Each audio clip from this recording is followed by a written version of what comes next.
Hello, my dear students. This is Sushma from Botany Department of Sir C.R.R. College for Women. We are dealing with the paper Plant Taxonomy and Embryology. So, we have learned a few families in Unit 3. We are learning now Cucurbitaceae. So, what is the systematic position of Cucurbitaceae? Okay. Class Dicotyledonate. Subclass Polypetalae. Series Caliciflorae. Order Passiflores. Family Cucurbitaceae. Genus Coccinea. Species Cordifolia. So డైకాట్స్లో ఎందుకు పెట్టాము, వీటికి 2 cotyledons ఉన్నాయి కాబట్టి డైకాట్స్లో పెట్టడం జరిగింది. అలాగే పాలీపెటాలి అంటే పెటల్స్ అన్నీ ఫ్రీగా ఉన్నాయి, సో పాలీపెటాలి అని చెప్తున్నాం. ఫ్యామిలీ కుకుర్బిటీస్లో ఉండేవన్నీ కూడా ఆర్డర్ ప్యాసిఫ్లోరల్స్లో పెట్టడం జరిగింది. అలాగే ఇవి క్యాలిసిఫ్లోరే కిందకు వస్తాయి. టెలామిఫ్లోరే, డిస్కిఫ్లోరే, క్యాలిసిఫ్లోరే 3 సిరీస్ నేర్చుకుంటున్నాం మనము. సో క్యాలిసిఫ్లోరేలో వచ్చేది Cucurbitaceae. Clear? So genus Coccinea, species cordifolia అన్నాం కదా. సో దొండకాయ అందరికీ ఫెమిలియర్ వన్ కదా, Coccinea cordifolia, it's a scientific name. So next distribution, mostly distributed in tropical and subtropical regions. So tropical గాను అలాగే సబ్ ట్రాపికల్ రీజియన్స్లో ఇది distribute అయి ఉంది. వెజిటేటివ్ క్యారెక్టర్స్ చూస్తే ట్రైలింగ్ హ్యాబిటేట్ ఉంటుంది ఆర్ డికంబెంట్ అయినా ట్రైలింగ్ అయినా అంటే పాకుతూ వెళ్తుందనమాట. సో కుకుర్బిటేసి ఇవన్నీ కూడా మనకి వెజిటబుల్స్, ఆనపకాయ, దోసకాయ అవన్నీ ఉన్నాయి కదా. సో బెటర్ గార్డ్ కానీ సో ఇలాంటివన్నీ కూడా ట్రైలింగ్ ఆర్ డికంబెంట్ హ్యాబిటేట్ అని చెప్తాం. Annual are perennial herbs. So వీటికి డికంబెంట్ హ్యాబిటేట్ అంటే ఏంటంటే ట్రైలింగ్ హ్యాబిటేట్ ఉంటూ ఎరెక్ట్ స్టెమ్స్ని చూపిస్తాయి, వాటిని డికంబెంట్ అని చెప్తాం. The plants climb by means of simple are branched tendrils. So వేటి సహాయంతో ఇవి క్లైంబ్ అవుతూ ఉంటాయంటే టెండ్రిల్స్ హెల్ప్ తీసుకొని. సో టెండ్రిల్స్కి కొన్నిసార్లు సింపుల్ టెండ్రిల్స్ ఉంటాయి, కొన్నిసార్లు టెండ్రిల్స్ కూడా బ్రాంచెస్ ఉంటాయి. Okay, so tendrils are absent in Ecballium. Ecballium అనే స్పీషీస్లో మనం టెండ్రిల్స్ యాబ్సెంట్ అని చెప్తున్నాం. అలాగే డెండ్రోసీసియాస్, ఇవన్నీ కూడా సాఫ్ట్ వుడెడ్ ట్రీస్. ఇప్పటివరకు ట్రైలింగ్ హ్యాబిటేట్ ఉన్నవే చూసాము. డెండ్రోసీసియాస్ అనేది ఏంటంటే సాఫ్ట్ వుడ్ కలిగిన ట్రీ అనమాట. అలాగే Acanthosicyos, it is a shrub. Stem usually herbaceous, branched, hairy and 5 angular with 2 alternate rings of 5 vascular bundles each. So stem తీసుకుంటున్నాము, అది ఎలా ఉంటుందంటే హెర్బేషియస్గా ఉంటుంది, వాటికి బ్రాంచెస్ ఉంటున్నాయి, సమ్ టైమ్స్ హెయిర్ కూడా కనిపిస్తున్నాయి. 5 angular with 2 alternate rings of 5 vascular bundles each. So వీటికి యాంగులార్ స్టెమ్స్ కనిపిస్తాయి. సో యాంగులార్ స్టెమ్స్ అంటే ఏంటంటే స్టెమ్ని మనం పట్టుకుని చూస్తే మనకి ఈజీగా యాంగిల్స్ తగులుతూ ఉంటాయి, అంటే రౌండ్గా ఉండదు అనమాట స్టెమ్ ఎప్పుడు రౌండ్గా ఉంటే దాన్ని రౌండ్ అని చెప్తాం. సో రౌండ్గా లేకుండా మనకి యాంగిల్స్ తగులుతూ ఉంటాయి, ఈజీగా మనం ఐడెంటిఫై చేయొచ్చు. వాటిని మనం ముట్టుకొని చూస్తే 5 యాంగిల్స్ అనేది తగలటం జరుగుతుంది. అలాగే స్టెమ్ని కట్ చేస్తే దాంట్లో 5 వాస్కులర్ బండిల్స్ ఈజీగా రికగ్నైజ్ చేయొచ్చు. Leaves are alternate, exstipulate. So leaves అన్నీ కూడా ఆల్టర్నేట్గా కనిపిస్తాయి. ఎక్స్టిప్యులేట్ అంటే stipulates absent, stipules are absent in leaves. So లీవ్స్కి కింద పీటియోల్కి ఇంకా బేస్లో స్టిప్యూల్స్ అనే పార్ట్స్ చూసాము, ఇక్కడ స్టిప్యూల్స్ యాబ్సెంట్ కాబట్టి ఎక్స్టిప్యులేట్ అని చెప్తున్నాం. లాంగ్ పీటియోల్డ్, సో పీటియోల్ చాలా పెద్దగా ఉంటుంది. మీరు ఒక గుమ్మడికాయ కానీ దోసకాయ, పొట్లకాయ ఏవైనా తీసుకొని ఉంటే పీటియోల్ చాలా పెద్దగా ఉంటుంది, మనం అబ్జర్వ్ చేయొచ్చు. Frequently caudate. సో లీవ్స్ అన్నీ కూడా కార్డేట్ షేప్ని అంటే హార్ట్ షేప్లో ఉంటాయి. ఆల్మోస్ట్ లీవ్స్ అన్నీ కూడా సింపుల్ లీవ్సే ఇక్కడ కనిపిస్తాయి. Sometimes palmately or pinnately lobed or divided and palminerved. So lobed, pinnately lobed అంటే ఆల్రెడీ మనం తెలుసుకున్నాము. The leaf is divided into several leaflets, దాన్ని పిన్నేట్లీ లోబ్డ్ అంటాం. పామేట్లీ లోబ్డ్ అంటే కరెక్ట్గా మన పామ్ ఎలా ఉంటుందో అలాగే కనుక లీవ్ ఉంటే దాన్ని పామేట్లీ లోబ్డ్ అంటాం. ఆల్మోస్ట్ అన్ని పాదులు గనక చూస్తే ఇవన్నిటిని పాదులని అంటాం కదా. సో ఇవన్నీ పాముని పోలి ఉంటాయి కాబట్టి పామేట్లీ లోబ్డ్ అని చెప్తాం. అలాగే పామీ నర్వ్డ్, మన పామ్కి మన హ్యాండ్ తీసుకుంటే ఎలాగైతే వీన్స్, డిఫరెంట్ వీన్స్ ఎలాగైతే యునైట్ అవుతున్నాయో అలాగే నర్వ్స్ అన్నీ కూడా ఎక్కడ యునైట్ అవుతున్నాయో అలాగే సేమ్ లీఫ్లో కూడా వీన్స్ అన్నీ కూడా నర్వ్స్ లాగా యునైట్ అయ్యి పామీ నర్వ్డ్ లాగా కనిపిస్తాయి. Next petioles often hollow. So మనకి లీఫ్ యొక్క స్టాక్ పార్ట్ని ఏమంటున్నాం, పీటియోల్ అంటున్నాం. సో పీటియోల్ ఆఫెన్ హాలోగా కనిపిస్తుంది. Hollow means the centre part is always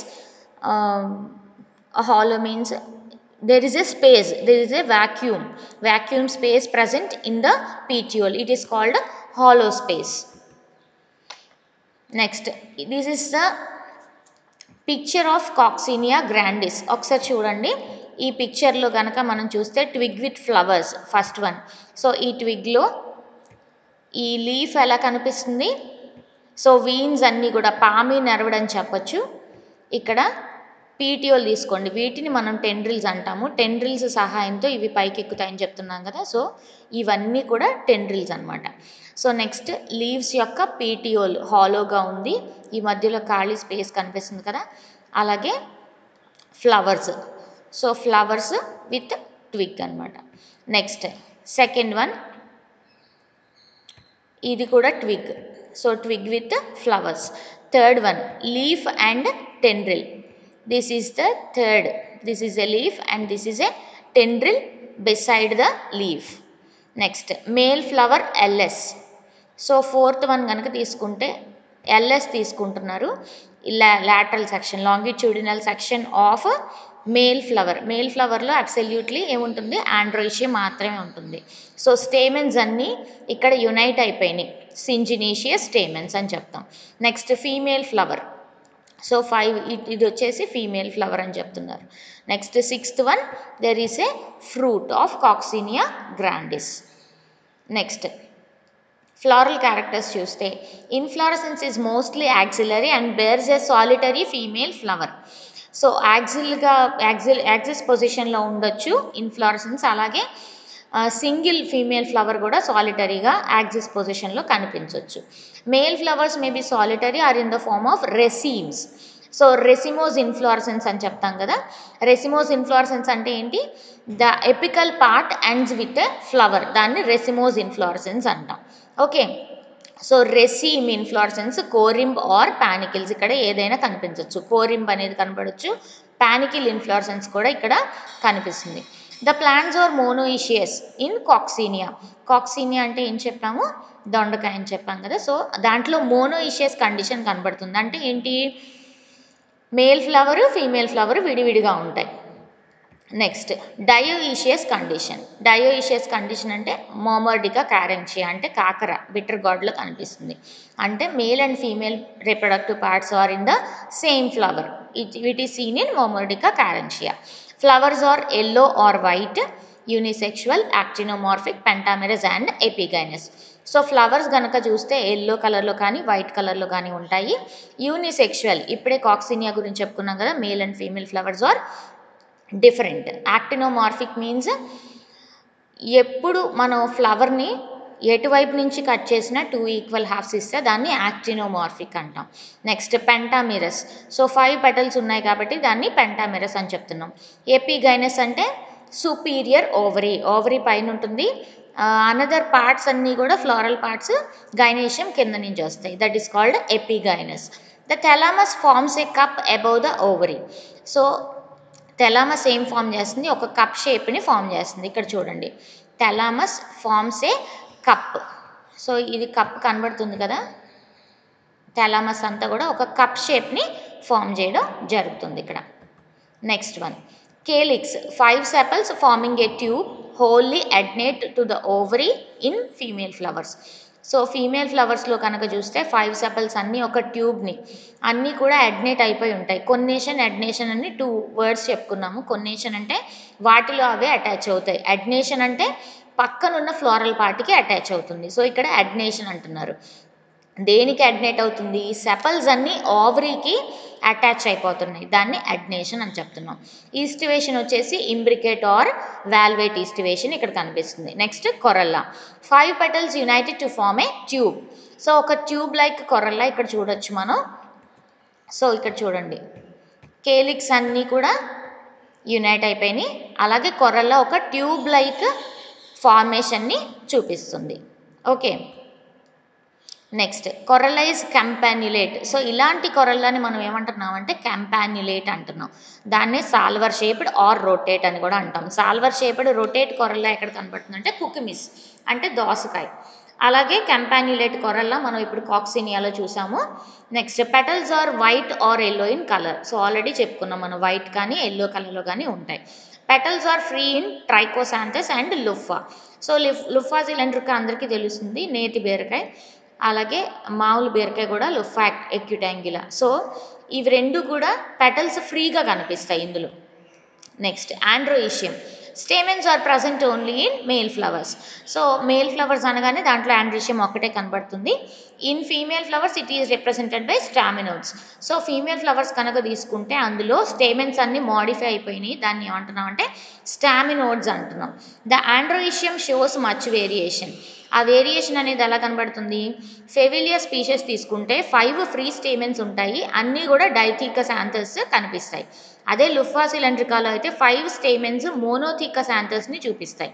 త్రిడాంటియాలో చూస్తే 5 స్టేమెన్స్ ఉన్నాయి, అందులో మోనోథీకస్ యాంథర్స్ 4 యునైట్ అయిపోయి 2 పేర్స్ని చూపిస్తే 5th యాంథర్ మాత్రం ఫ్రీగా కనబడుతుంది. సో ఇలాగా ఆండ్రోయిషియం అనేది మచ్ వేరియేషన్ని ఇందులో చూపిస్తుంది.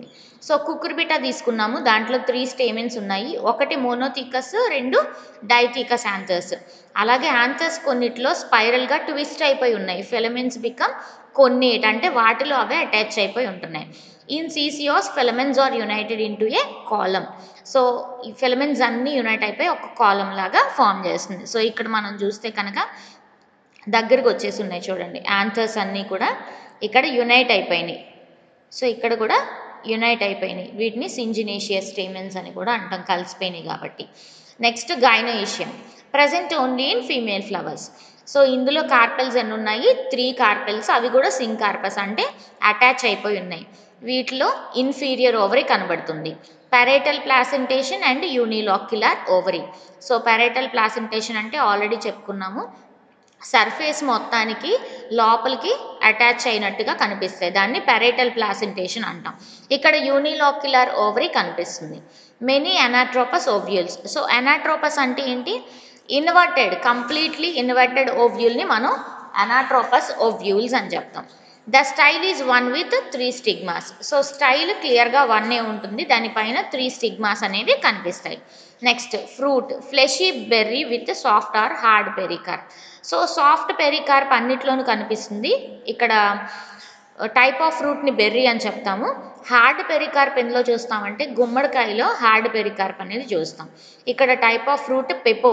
ఏంటి దేంట్లో? కుకుంబర్లో టైప్ ఆఫ్ ఫ్రూట్ వచ్చేసి పెపో. అలాగే fleshy berry with soft or hard pericarp అయితే బెనిన్కాసా హిస్పిడా, బూడిద గుమ్మడి. Usually indehiscent, rarely dehiscent in Momordica. So Momordica అంటే ఏంటి? బిటర్ గార్డ్ అని చెప్పుకున్నాం కదా, కాకరకాయ. సో దాంట్లో యూజువల్గా తీసుకుంటే ఇండెహిసెంట్ అంటే పగలకుండానే ఉంటుంది, రేర్లీ డెహిసెంట్ కొన్నిసార్లు ఎక్కువ కాలం ఉండిపోతే కనుక అవి డెహిసెన్స్ని చూపిస్తాయి. Next seeds. So these are non endospermic with a straight embryo. So ఇందులో ఎండోస్పర్మ్ యాబ్సెంట్ కాబట్టి నాన్ ఎండోస్పర్మిక్ అని చెప్తున్నాము, విత్ ఏ స్ట్రైట్ ఎంబ్రియోని కనిపిస్తుంది, ఇక్కడ చూపిస్తుంది. Dispersed by explosive opening of fruit in Ecballium. So ఇది సీడ్స్ని ఎలా డిస్పర్స్ చేస్తుందంటే ఒక ఎక్స్ప్లోజివ్ ఓపెనింగ్ ద్వారా ఎక్స్పోజ్ చేస్తుంది, అది ఎగ్బెల్లియంలో చూస్తాం. వివిపారస్ జెర్మినేషన్ ఫౌండ్ ఇన్ సెకియం. సో సెకియం కనుక తీసుకుంటే, సెకియం అంటే బెంగుళూరు వంకాయ, దాంట్లో వివిపారస్ జెర్మినేషన్ అనేది కనిపిస్తుంది. Economic importance. The family produces a large number of fruits which are eaten raw or cooked. So ఇందులో మ్యాక్సిమం మనకి ఫ్రూట్స్ అన్నీ కూడా వెజిటబుల్స్గా యూస్ చేస్తాం కాబట్టి కొన్ని రాగా తినొచ్చు, కొన్ని కుక్ చేసి తినాలి. They have delicious flavour and much food value. So మనకు ఆ విషయం తెలిసిందే కదా. దీనికి ఎగ్జాంపుల్స్ చూడండి. బెనిన్కాసా హిస్పిడా బూడిద గుమ్మడి, వైట్ గార్డ్ అంటాము. లుఫా సిలిండ్రికా నేతి బీరకాయ, లుఫా ఎక్యుటాంగులా బీరకాయ, రిబ్బిడ్ గార్డ్ అంటున్నాము. లాజినారియా వల్గారిస్ బాటిల్ గార్డ్ సొరకాయ, కుకుమిస్ సెటైవస్ కుకుంబర్ దోస, మోమోర్డికా క్యారెన్షియా బిటర్ గార్డ్ కాకర, ట్రైకోసాంథస్ యాంగినా స్నేక్ గార్డ్ పొట్లకాయ, సెకియం ఎడ్యులే కోకో బెంగుళూరు వంకాయ. So several plants of this family are used as medicines. So మెడిసిన్స్గా యూజ్ చేసేవి ఏమేంటో చూడండి ఒకసారి. Colocynthin obtained from Citrullus colocynthis is used in rheumatism and urinary diseases. So rheumatism అంటే జాయింట్ పెయిన్స్, అలాగే యూరినరీ డిసీజెస్ కూడా కోలోసింథిన్ అనేది use అవుతుంది. Bryonin it is obtained from the roots of Bryonia cretica. So Bryonia అనేది Bryonia cretica నుంచి వస్తుంది. అది common కోల్డ్కి అలాగే పర్గేటివ్గా కూడా యూజ్ చేస్తారు. Purgative means a medicine which is used to relieve constipation. Okay, constipation అనేది రిలీవ్ చేయడానికి యూజ్ చేసేదాన్ని పర్గేటివ్ అంటాం. సీడ్ ఎక్స్ట్రాక్ట్ ఆఫ్ మోమోర్డికా అంటే కాకర అబ్సల్యూట్లీ డయాబెటిక్ పేషెంట్స్కి యూజ్ చేస్తాం కదా, సో సీడ్ ఎక్స్ట్రాక్ట్ని యూజ్ చేస్తామని చెప్తున్నారు. The fruits of some species of Benincasa and Lagenaria with hard pericarp.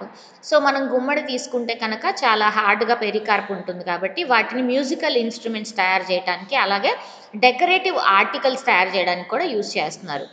ఇంకా ఎగ్బెలియం, కాక్సినియా, సెకియం ఇవన్నీ స్పీషీస్ కూడా ఆర్నమెంటల్స్గా యూజ్ చేస్తున్నారు, ఆర్నమెంటల్ ప్లాంట్స్గా సో చేస్తారు. Morphology of tendrils. So morphology of tendrils మీద చాలా వేరియేషన్స్ కనిపిస్తున్నాయి. యాంగ్లర్ తీసుకుంటే కెడ్రాస్టిస్ స్పైనోజాలో చూశారు. అది ఏం చెప్తున్నారంటే స్టిప్యూల్స్ ప్లేస్లో టెండ్రిల్ ఒక వైపు వస్తుంది, స్పైన్ ఇంకొక వైపు వస్తుందని యాంగ్రల్ 1904లో చెప్పారు. అలాగే ముల్లర్ 1887లో ఏం చెప్పారంటే lower stiff part of the tendril is stem, అలాగే పైకి వచ్చే twining part leaf. Next Braun and Wydler చెప్పారు 1876లో టెండ్రిల్ అనేది మాడిఫైడ్ బ్రాక్టియోల్ అని చెప్తున్నారు. ఇదేనే టెండ్రిల్ ఎలా వచ్చిందని చెప్పడానికి నాడిన్ 1905లో it is a modified axillary branch అని కూడా చెప్తున్నారు. సో ఇక్కడ కనుక మనం చూస్తే ట్విగ్ ఇంకా క్లియర్గా విత్ టెండ్రిల్స్. సో ఇది టెండ్రిల్ ట్వైనింగ్ పార్ట్ పైన లీఫ్ అని చెప్తున్నారు, అలాగే ఈ కిందదంతా స్టెమ్ పార్ట్ అంటున్నారు. So this is a flower and this is a leaf which is heart shaped or cordate అని చెప్తున్నాం. ఇక్కడ stem herbaceous. Clear? So the systematic position of family Cucurbitaceae is controversial అంటే ఎక్కడ ప్లేస్ చేయాలనేది ఎప్పుడు కాంట్రవర్షియల్గానే మిగిలిపోయింది. The morphology of stamens and fruit is so unique. ఎందుకని యూనిక్గా ఉంది? ఎందుకంటే it is difficult in placing Cucurbitaceae among epigynous groups with parietal placentation. So parietal ప్లాసెంటేషన్లో అలాగే ఎపిగైనస్ ఫ్లవర్స్ కనిపిస్తున్నాయి కాబట్టి కుకుర్బిటేసిని ఎక్కడ పెట్టాలనేది అందరికీ క్వశ్చన్ మార్క్గానే ఉంది. బెంథమ్ అండ్ హుక్కర్ పాసిఫ్లోరల్స్లో పెట్టడం జరిగింది. Presence of unisexual flowers inferior ovary with parietal placentation, bitegmic, crassinucellate ovules and stem tendrils. So వీటి వల్ల మాత్రమే బెంథమ్ అండ్ హుక్కర్ పాసిఫ్లోరల్స్లో పెట్టడం జరిగింది. మన యూనిసెక్షువల్ ఫ్లవర్స్ అంటే ఏంటో చెప్పుకున్నాము, ఇన్ఫీరియర్ ఓవరీ అలాగే parietal placentation. Next crassinucellate ovules అంటే బైటెగ్మిక్ అని ఎందుకు చెప్తామంటే 2 tegments 2 outer layers are present in the ovule, దాన్ని బైటెగ్మిక్ అంటాం. క్రాసిన్యూసెల్లెట్ ఓవ్యూల్ అని ఎప్పుడు చెప్తామంటే న్యూసెల్లెస్ చాలా ఎక్కువగా ఉంటుంది ఓవ్యూల్లో చూస్తే. ఆ న్యూసెల్లెస్ ఎక్కువ part 90% of the ovule having nucellus అయితే దాన్ని క్రాసిన్యూసెల్లెట్ ఓవ్యూల్స్ అంటాం. అలాగే తక్కువ కనుక న్యూసెల్లెస్ ఉంటే దాన్ని టెనిన్యూసెల్లెట్ ఓవ్యూల్స్ అంటాం. Next stem tendrils. ఇప్పటి వరకు ఏ ఫ్యామిలీలోనూ మనం టెండ్రిల్స్ చూడలేదు, ఇది ఒక్కటే peculiar character present in Cucurbitaceae. It is very useful. Clear? Thank you. We will meet in the next video.